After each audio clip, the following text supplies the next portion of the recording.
பொன்னணியார் அணைக்கும் கண்ணூத்து அணைக்கும் கொண்டுட்டு போய் தோழங்குறிச்சி வரைக்கும் கொண்டு சேர்றான்னு சொல்லிட்டு நான் போய் உண்ணாவிரத்தில் பங்கெடுத்துக்கிட்டேன். நீங்க தப்பா தான் கணக்கு போட்டுருக்காங்க.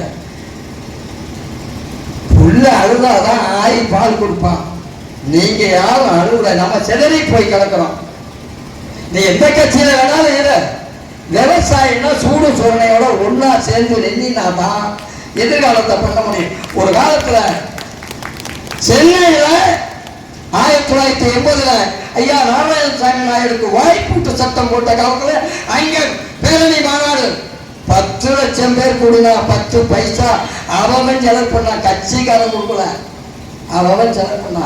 வேட்டி களை போட்ட வேட்டிய அவெல்லாம் அழுத்து எரிஞ்சுட்டு விவசாயிகளோட வந்தான். அன்னைக்கெல்லாம் வறட்சி, கடும் வறட்சி, வெள்ளம், சக்தி ஏலம். அதை தடுத்தது இந்த தமிழக விவசாயிகள் சங்கம். ஐயா நாராயணசாமி சுயமரியாதையோட விவசாயி வாழணும் திட்டம் போட்டு கொடுத்தது ஐயா நாராயணசாமி நாயுடு. அந்த சங்கத்தை உடைக்க மிகப்பெரிய திட்டத்தை வகுத்து உமாநாத் தலைமையில அன்பு சகோதரர் ஐயா முன்னாள் முதலமைச்சர் டாக்டர் மு கலைஞர் கருணாநிதி அந்த விவசாய சங்கத்தை அழிப்பதற்கு எம்ஜிஆர் அவருக்கு உமாநாத் வழியாக திட்டம் போட்டு கொடுத்ததை விளைகிறோம். இன்னைக்கு ஒவ்வொருத்தரும் இந்த சங்கம் அந்த சங்கம் அப்படின்னு நம்ம எல்லாம் பிரிச்சு போய் கொடுக்கணும். அன்றைய காலகட்டம் அந்த ஒருங்கிணைப்போடு செயல்பட்டிருந்தால் ஒரு கட்சிக்கான வெளியே வந்திருக்க மாட்டான்.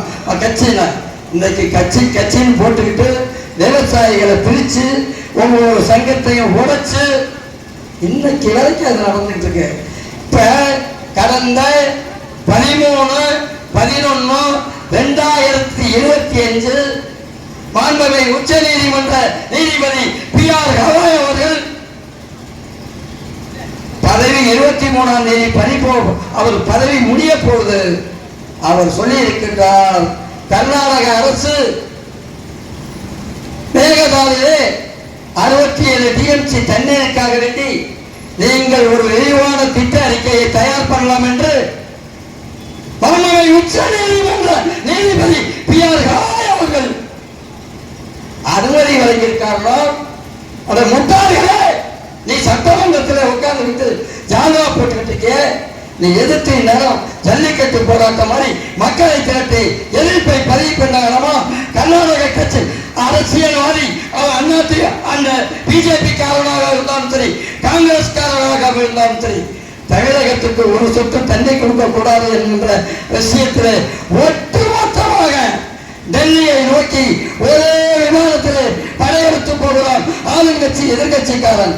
நீங்க இதுவரைக்கும் இந்த 67 TMCக்கு அணை கட்ட இப்போது திட்ட அறிக்கைக்கு தயாரிக்க உத்தரவு போட்டிருக்காரு PR கவாய்.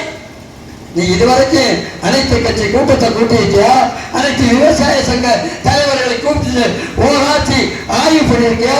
எங்களுடைய மாநில பொதுச் செயலாளர் சுந்தரம் அவர்கள் வச்சு கடிதம் எழுதினேன். இந்த 67 TMCக்கு ஒரு முடிவு கட்ட வேண்டும் என்றால் அனைத்து விவசாய சங்க தலைவர்களையும் அனைத்து கட்சி தலைவர்களையும் உடனடியாக கூப்பிடுவார் என்று கடந்த வாரம் கடிதம் எழுதி இன்றைக்கு வரைக்கும் நீ கிடப்பில் போட்டுவிட்டு நான் அந்த 67 TMCயை தேக்கிட்டா நீ யாரை காப்பாற்ற போற? யோசிச்சு பாருங்க. இது ஒன்று. அதற்காக நாங்கள் கடந்த 19/11/13ஆம் தேதி அவன் போட்ட உத்தரவை எடுத்து நாங்கள் 19/11 திருச்சியில மாபெரும் கண்டன ஆர்ப்பாட்டம் தஞ்சை திருச்சியில நடத்தியிருக்கோம். இப்ப இன்னொரு விஷயத்தை சொல்றேன். ஐயா சொன்னார்கள், தெளிவாக சொன்னார்கள், நீரேற்று பம்பிங் சிஸ்டம் மூலம் 100 ஏரிகளுக்கு 600 கோடி ரூபாயில திட்டம் வகுத்து கொண்டு போனார்கள்.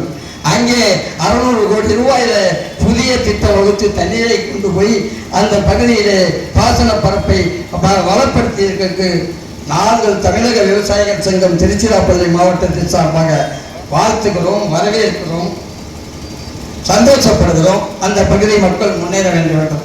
ஆனால் திருச்சியிலே பொங்கலூர் ஏரி, கள்ளிக்குடி ஏரி, கொத்தமங்கலம் ஏரி, பையப்பூர் ஏரி, கேசத்தனூர் பெரியகுளம், கேசத்தனூர் கணக்கன்குளம், ஒரையூர் ஏரி, கும்பக்குடி ஏரி, சூலூர் ஏரி, எருந்தப்பட்டி ஏரி, பழங்கனாங்குடி ஏரி, தூவக்குடி பெரிய ஏரி, தூவக்குடி பழங்கான்குளம் ஏரி 13 ஏரியை காவிரி பாசனத்தினுடைய பெருந்தலைவர் காமராஜர் காலத்திலே வெற்றி பெற்ற புதிய கட்டளையின் பாசனத்திலே 13 ஏரியை தேசிய நெடுஞ்சாலைத்துறை திட்டம் NH 67 என்கிற திட்டத்திற்காக வேண்டி மண்ணை கொட்டி அழைக்கிறீர்கள் முட்டாள்களே.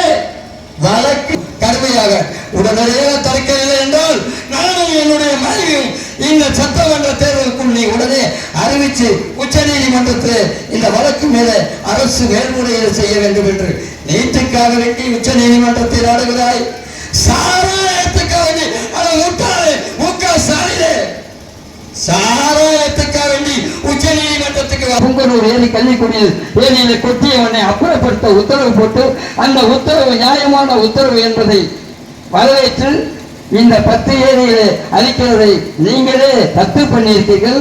உங்களுடைய வழக்கு இருக்கும் பொழுது கொரோனா பொது முடக்க காலத்திலே மீண்டும் மண்ணை கொட்டி அளிக்கதை வேடிக்கை பார்த்து கொண்டிருக்கின்ற விரோதிகளே, நீங்கள் இப்பொழுது அந்த வழக்கை அந்த ஏரியை அழிப்பதை எடுத்து ஏன் உச்ச நீதிமன்றத்துக்கு மு.க. ஸ்டாலின் அவர்களே, அன்பு சகோதரரே, அவர் நீங்க திருவாரூர்காரன் சொல்லிட்டு எங்க திருச்சிக்காரர்கள், அன்பு சகோதரர் எங்களுடைய திருச்சியை சேர்ந்தவர்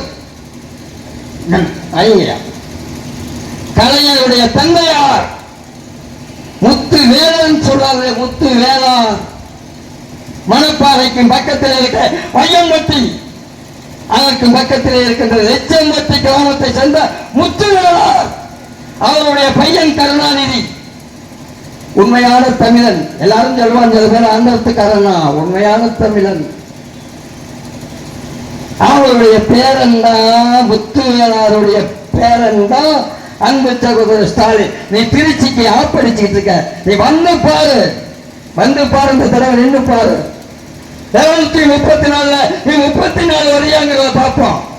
இது யதார்த்தமா பேசுற. நீங்க நாட்டை கொள்ளை அடிச்சு மக்கள்கிட்ட போட்டு இப்ப போய் 3000 ரூபாய் கொடுத்துட்டு ஓட்ட போட்டு அப்படியே வாங்கிட்டு போறாரு. ஏமாத்தி பண்ணிக்கிட்டு இருக்காத, நேரடியா விவாதிக்க தயாரா இருக்கும்.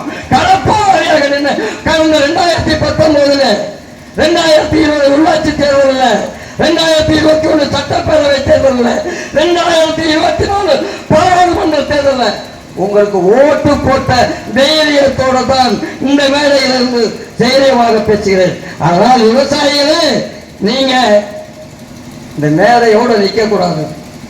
இந்த தேர்தலுக்குள்ளாக உங்களுடைய பொதுப்பணித்துறை அலுவலகத்தை முற்றுகையிடுங்கள். இந்த 131 கோடி ரூபாய் திட்டத்தை வெளியே கொண்டு வாருங்கள், செயல்படுத்துங்கள் என்று கூறி உங்களுடைய போராட்டம் வெற்றி பெற உயிரை கொடுப்போம், உயிரை கொடுத்து போராடுவோம். நாம் விவசாயி வாழணும். தண்ணி இருந்தால்தான் அடுத்த தலைமுறை வாழணும். நீங்க ஒரு நாளைக்கு சாவத்தான் போறீங்க. எல்லாம் சாராய கடையில போய் நிக்கிறத நீங்க விட்டுருங்க. பிரச்சனையும் அங்கதான் இருக்குது. இந்த தாதி வச்சு நிக்கிற பாருங்க. என் பக்கத்து வீட்டு பையன் இறந்து போயிட்டான் 58 வயசுல, கிட்னி ஃபெயிலியர். இவங்க தொடர்ந்து விட்ட சாராயத்தை குடிச்சு விட்டு கிட்னி ஃபெயிலியர் 58 வயதுல. இப்படிதான் போயிட்டு இருக்குங்க. நீங்க சாராய கடைக்கு போறத முதல்ல நிறுத்தி விட்டு அடுத்த தலைமுறை நம்ம பேர பிள்ளைங்க வாழ்றதுக்கு இந்த நீராதாரத்தை காப்பாற்றுங்கள் என்று உங்களை மன்றாடி கேட்டு விடைபெறுகின்றேன். நன்றி, வணக்கம்.